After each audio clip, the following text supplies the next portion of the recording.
بسم اللہ الرحمن الرحیم۔ پارہ نمبر 9 شروع کر رہے ہیں۔ پچھلے پارے میں انبیاء کے مشن پر بات ہو رہی تھی کہ حضرت آدم علیہ السلام سے لے کر حضور صلی اللہ علیہ وسلم تک نیکی اور بدی کی جنگ ہمیشہ جاری رہی ہے۔ کردار بدلتے رہے، سٹیج بدلتے رہے، بستی بدل گئی، لیکن ہر جنگ کا مقصد ایک ہی تھا کہ مظلوم کی دادرسی اور ظالم کو انجام تک پہنچانا اور اللہ کا بنایا ہوا نظام اس کو غالب کرنا۔ آج بھی یہی جنگ ہے۔ کربلائیں آتی رہی ہیں اور آتی رہیں گی۔ قربانی جو ہے دین نے ہمیشہ مانگی ہے۔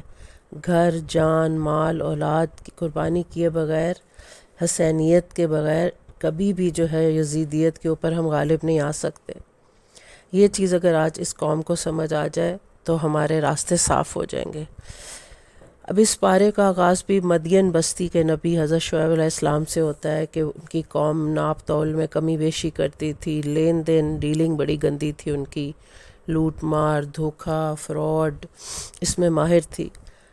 نبی کے روکنے پر بھی باز نہ آئی تو بالآخر جو ہے حضرت شعیب اور ان کے ساتھی بچا لیے گئے، اور مدین والے شدت کی گرمی میں بادل کے نیچے آئے تو آگ برسی اور بھسم ہو گئے۔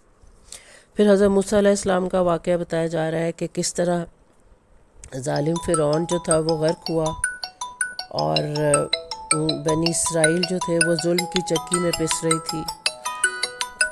اللہ نے نجات دی، اور درمیان میں پھر جادوگروں کا موسیٰ علیہ السلام سے مقابلہ ہوا، پر ان کا ہار جانا، اور ان کی رسیوں کو جو سانپ نما لگتی تھیں، حضرت موسیٰ علیہ السلام کا عصا ہزدہ بن کر کھا گیا۔ جادوگر سمجھدار تھے، بصیرت والے تھے، حق کو پہچان گئے، وہ قتل ہو گئے، لیکن ربنا افرغ علینا کا ورد کرتے ہوئے درجہ شہادت کو پہنچ گئے۔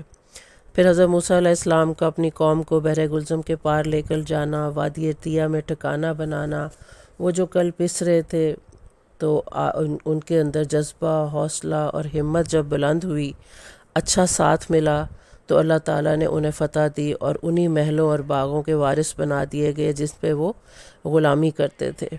تو آج ہم بھی پس رہے ہیں، حکمران لوٹ مار میں مست ہیں۔ اگر ہم سب اکٹھے ہو جائیں تو انقلاب برپا ہو سکتا ہے، لیکن ہم ابھی تک اس چیز میں سے نہیں نکل رہے کہ اپنی اپنی کھیلو سارے، میرا گھر، میری گاڑی، میری بیوی، میرے بچے، ان کی تعلیم، ان کی شادیاں، یہاں تک کہ پاکستانی بچی کی شادی جب ماں باپ کرتے ہیں تو یوں لگتا ہے جیسے کوئی بہت بڑا معرکہ جنگ جیت کر آئے ہیں۔ او ہو تو اب بچی بیاہ دی ہے کیا، 1 کروڑ جوڑ کر لگا دیا، عظمت کے مینار بن کر بیٹھے ہوتے ہیں۔ ابھی تک ہمیں زندگی کا مقصد ہی سمجھ نہیں آیا۔ پہلے اللہ تعالیٰ جو ہیں قربانیاں لیتے ہی لیتے ہیں، پھر اللہ تعالیٰ آسانیاں دیتے ہی دیتے ہیں، اور جو ہے ہم جو اس کو جو ہے بھول جاتے ہیں بار بار۔ اللہ نہیں ہمیں بھولتا۔ بنی اسرائیل کا بھی اس طرح ہی ہوا کہ جب مشکلات سے نکلے، وادی طیہ میں سکھ کا سانس لیا تو جی مچل اٹھا، سونے کے بچھڑے کو معبود بنا لیا کہ بھئی ہمیں بھی ایک ظاہری معبود چاہیے۔ ادھر حضرت موسیٰ علیہ السلام کوہ طور پر تو رات کی تختیاں لینے گئے ہوئے تھے، 40 راتیں۔ حضرت موسیٰ لوٹے، انہوں نے سب کے عقائد درست کیے۔ اللہ کے انعامات جو ہیں آتے ہیں، اور جب ہم اپنی اصلاحات کر لیتے ہیں تو اللہ تعالیٰ بھی نوازتے ہیں۔ بہرحال من و سلوہ بھی اترا۔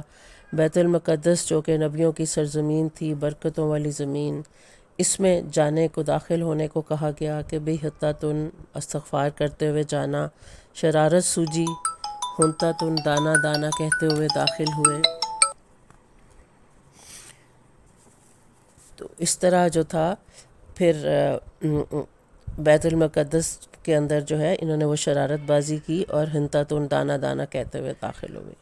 اب یہاں پر ایک بنی اسرائیل کا عالم بلم باورا جو تھا، اس کا ذکر ہو رہا ہے کہ وہ علامت علماء سو بن گیا قیامت تک کے لیے، یعنی کہ مال دنیا کے ہاتھوں، مال اور دنیا کے ہاتھوں دین کا سودا کر بیٹھا۔ اس کا انجام ایک قرآن بتاتا ہے کہ ایک ایسے کتے جیسا ہوا جو کہ لمبی زبان لٹکائے ہانپتا پھرتا تھا۔ یہ آج کل کے علماء سو کے لیے تنبیہ ہے کہ دین کا جو ہم نے اتنا بڑا جو اپنے کندھوں کے اوپر جو ہم نے مشن اٹھایا ہوا ہے، اس کے لیے سب کچھ قربان کرنا پڑے گا۔ پھر اللہ فرماتے ہیں کہ گمراہ لوگ جو ہیں وہ چوپایوں سے بھی بدتر ہیں۔ کیونکہ وہ بھی مالک کا اتباع کرتے ہیں، جو کھلا دے جہاں بٹھا دے ویسے ہی وہ کرتے ہیں۔ آج ہم ان چوپایوں سے بھی گئے گزرے ہو گئے، ہم بھیڑ بکریوں کی طرح سٹیٹس والے اونچے امراء کی نقل کرنے میں کہ اس طرح ہم ان کے پیچھے لگے ہوئے ہیں کہ جیسے کبھی جو ہے یہ چیز ہمیں ملنی ہی نہیں دوبارہ۔ اللہ تعالیٰ مرد اور عورت کے جوڑے جو بنائے ہیں اس کے بارے میں اب اللہ ذکر کر رہے ہیں کہ ان کی دعائیں مانگ مانگ کے ہم ان کو اولاد جب دے دیتے ہیں تو پھر ان کی بہترین تربیت اور پرورش کا اللہ تعالیٰ نے ان کو جو ذریعہ بنایا ہوتا ہے، یہ ذمہ داری ان کے کندھوں پہ آ پڑتی ہے۔ گھر کے ماحول کے کو ہیلدی ریلیشن شپ میں رکھنا اور گھر کی سیاست سے بچوں کو دور رکھنا یہ بہت ضروری ہے۔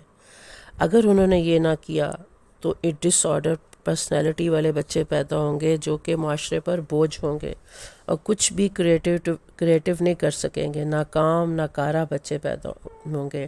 اور آج کل آپ کو پتہ ہے کہ انٹرنیٹ کے ہاتھوں میں بچوں کا برین کنٹرول آ چکا ہوا ہے۔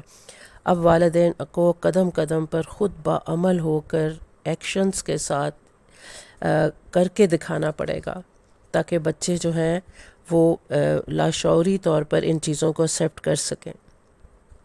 پھر اللہ تعالیٰ فرماتے ہیں کہ شیطانی وسوسوں کو پہچان کر ہٹ جانا یہ مومن کی فراست ہوتی ہے۔ مومن فوراً پہچان لیتا ہے کہ یہ شیطانی وار ہے۔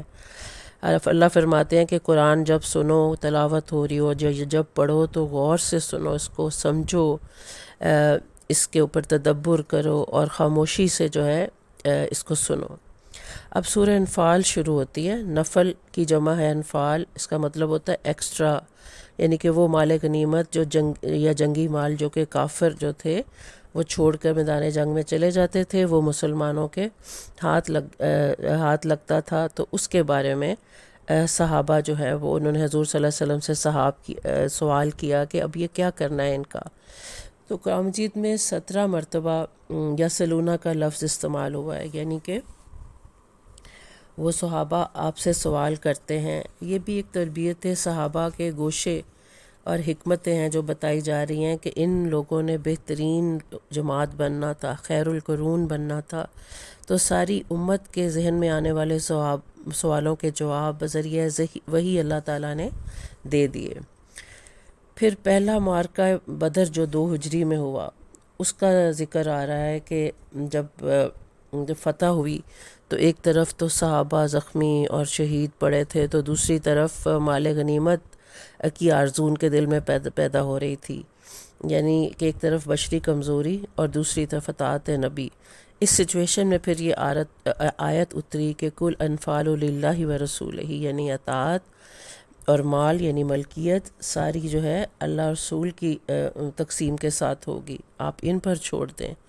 اور حضور صلی اللہ علیہ وسلم نے پھر 4 حصے مجاہدین کے رکھے اور ایک حصہ حضور صلی اللہ علیہ وسلم کا اور غرباء کا، کہ آپ حضور صلی اللہ علیہ وسلم نے پھر ان کو طریقہ بتا دیا کہ حرص اور لالچ سے بچ کر مال کو کیسے استعمال کرنا ہے اور جانثاری بھی ساتھ ساتھ دکھانی ہے۔ میسج کیا مل رہا ہے ہمیں کہ اطاعت نبی میں وہ مزہ ہے جو دنیا کے سارے ہی مزے بھلا دیتا ہے۔ کیا ہم ایسے ہیں کہ ہم اطاعت نبی کا مزہ لوٹ رہے ہیں؟ اللہ تعالیٰ ہمیں ایسا بنا دے۔ پھر سچے مومن کی نشانی بتائی جا رہی ہے کہ آپ کیسے پہچانیں گے کہ یہ شخص سچا مومن ہے۔ جب ذکر اللہ کا ہوگا نا اس کے سامنے تو اس کی یا آنکھوں سے آنسو جاری ہو جائیں گے یا اس کا دل کانپ اٹھے گا، اور اللہ والوں کے پاس اگر آپ بیٹھے ہوں تو آپ لرز جاتے ہیں یا آپ کو اندر ایک تڑپ سی پیدا ہوتی ہے۔ ہر ایک کی انفرادی کیفیت ہوتی ہے اپنی اپنی عادت مزاج کے مطابق۔ کسی کو اپنا ایمان بڑھتا ہوا محسوس ہوتا ہے، کسی کو جذبہ ندامت شرمندگی اپنے گناہوں پر ہونی شروع ہو جاتی ہے، کسی کے اندر جذبہ اطاعت زیادہ آتا ہے کہ اب میں نے قرآن اور سیرہ کو لے کر ضرور آگے چلنا ہے۔ یہ جو اللہ والے ہوتے ہیں سچے مومن، یہ بڑے بخت والے لوگ ہوتے ہیں اور یہ بخت بانٹتے ہیں، قسمتیں بانٹتے ہیں۔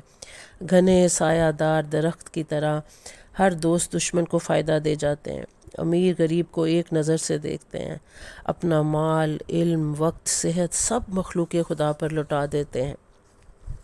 یہ شعار اللہ ہیں کہ ان کو دیکھ کر اللہ یاد آ جاتا ہے، اور باتوں باتوں میں یہ اللہ کے ساتھ تعلق بنا جاتے ہیں، بندے کو پتہ ہی نہیں چلتا کہ ہمارے ساتھ کر کیا گئے ہیں، تو ان کی قدر کرو۔ پھر غزوہ بدر میں مصومین فرشتوں کا ذکر ہو رہا ہے کہ اللہ تعالیٰ نے مدد کے لیے فرشتے اتارے تھے، اور مسلمان ابو سفیان کے تجارتی قافلے کے ساتھ جنگ کرنا چاہ رہے تھے، جبکہ کیونکہ ان کے پاس ہتھیار نہیں تھے اور مال تجارت بھی تھا، اور وہ مدینے کے پاس سے قافلے نے گزرنا تھا، جبکہ اللہ تعالیٰ چاہ رہے تھے کہ کفار مکہ کا جو جو لوگوں کا لشکر جو کہ وہ ہتھیار سے لیس لے کر بدر کی طرف آ رہے ہیں، اللہ ان کے ساتھ ان کا مقابلہ کروانا چاہ رہے تھے، اور صحابہ کو یوں لگ رہا تھا کہ موت کی طرف ہانکے جا رہے ہیں۔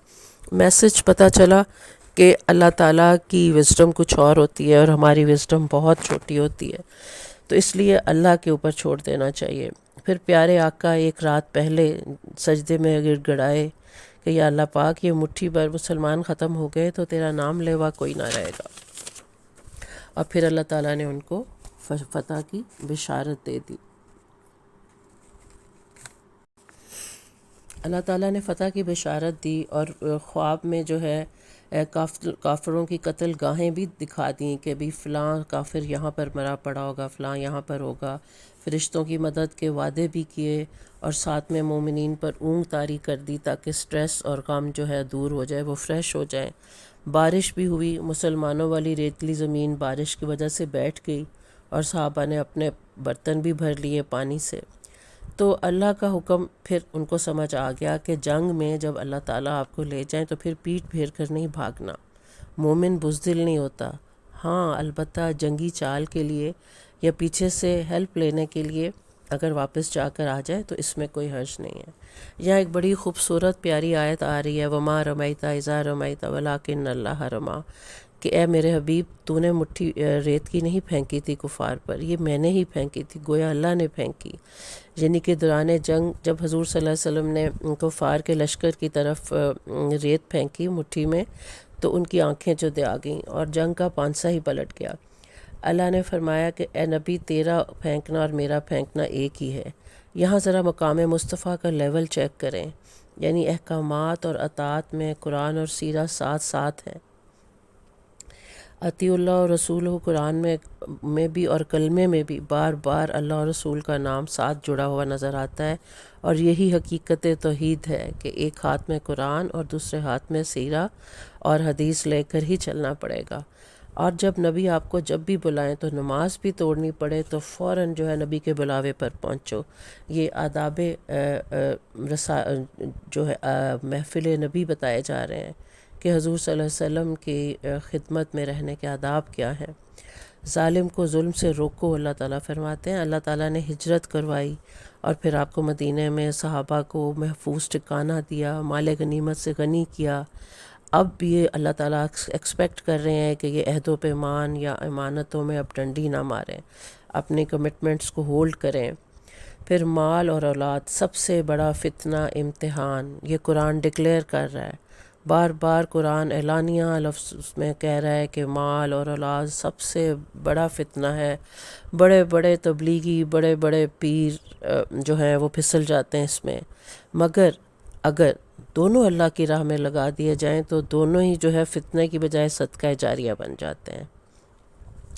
جتنا گناہوں سے بچ بچ کر چلو گے اتنا ہی فراست کا نور ملے گا، یعنی کہ جتنا زیادہ ہم شک و شبہ والے گناہ بھی چھوڑتے جائیں گے اور ہر وقت ذہن میں رکھیں گے چیک کے اوپر اپنے آپ کو چیک پوائنٹ پر کہ کہیں یہ گناہ تو نہیں ہے، کہیں یہ گناہ تو نہیں ہے، اتنا ہی بصیرت آنی شروع ہو جاتی ہے اور آپ کی انر سائٹ کھل جاتی ہے۔ اللہ تعالیٰ آپ کی سکس سینس جو ہے زیادہ کر دیتے ہیں۔ اللہ تعالیٰ فرما رہے ہیں کہ وہ ہجرت مدینہ کا خاص وقت یاد کرا رہے ہیں کہ کس طرح اللہ تعالیٰ نے اسپیشل ہیلپ کی تھی اور دارالندوہ کی خفیہ سازشوں کو بے نقاب کیا تھا، اور حضرت ابو بکر کے ساتھ حضور صلی اللہ علیہ وسلم کو کس طرح بحفاظت مدینہ پہنچایا۔ کفار مکہ کی ایک اور شرارت کا ذکر ہو رہا ہے، جس طرح کہ وہ ہمیشہ مسلمانوں کو تنگ کرتے تھے، تو مسلمان چونکہ قرآن سنتے تھے چھپ چھپ کر، جو نضر بن حارث نے جو کیا کیا کہ ہیرا شہر کے قصے لے کر آئے اور اس کو سنا کر لوگوں کو قرآن سے دور کرتے۔